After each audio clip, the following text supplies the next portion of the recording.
আসসালামু আলাইকুম।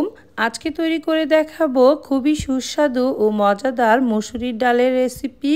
এই গরমে সাজনা দিয়ে এভাবে ডাল রান্না করলে ছোট বড় সকলে খুবই পছন্দ করবে। ডাল রান্না করার জন্য প্রথমে চুলায় একটি প্যান বসিয়ে 1 কাপ ডাল দিয়ে দিয়েছি আর পরিমাণ মতো দিয়ে দিচ্ছি পানি।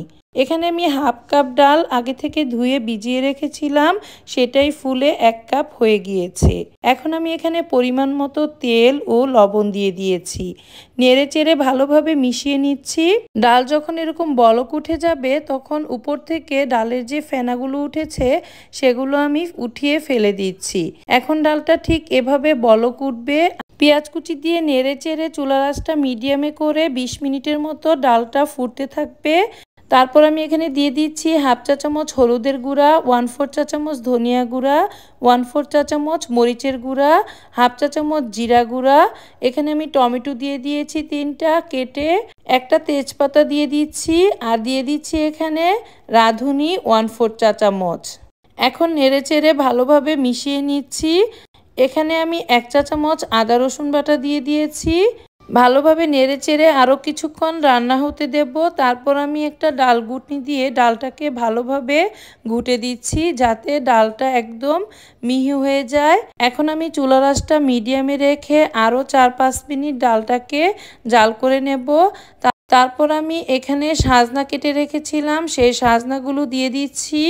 এখন চুলার আঁচটা মিডিয়ামে রেখে দেব। যে কোনো পাতলা ডাল রান্না করার সময় জালটা যত ভালো হবে তত বেশি সুস্বাদু হবে।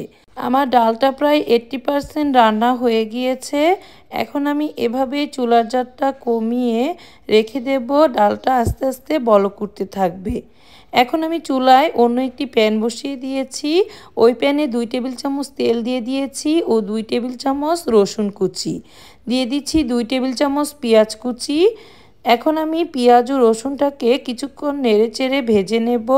যখন পেঁয়াজ রসুন হালকা নরম হয়ে আসবে এখানে আমি 4-5টা শুকনো মরিচ দিয়ে দিয়েছি। পাতলা ডালের আসল স্বাদই হচ্ছে বাগারে। বাগারটা যত সুন্দরভাবে দিতে পারবেন ডালটা ততটাই টেস্টি হবে। যখন এরকম ভাজা ভাজা হয়ে আসবে তখন আমি এই পেঁয়াজ রসুনটা ডালের মধ্যে দিয়ে দেব। এখন নেড়ে চেড়ে মিশিয়ে দিচ্ছি। এই পদ্ধতিতে ডালটা রান্না করলে খেতে খুবই সুস্বাদু হয়। এখন আমের সিজন, আপনারা চাইলে সাজনার সাথে আম দিয়েও এই ডালটা রান্না করতে পারেন।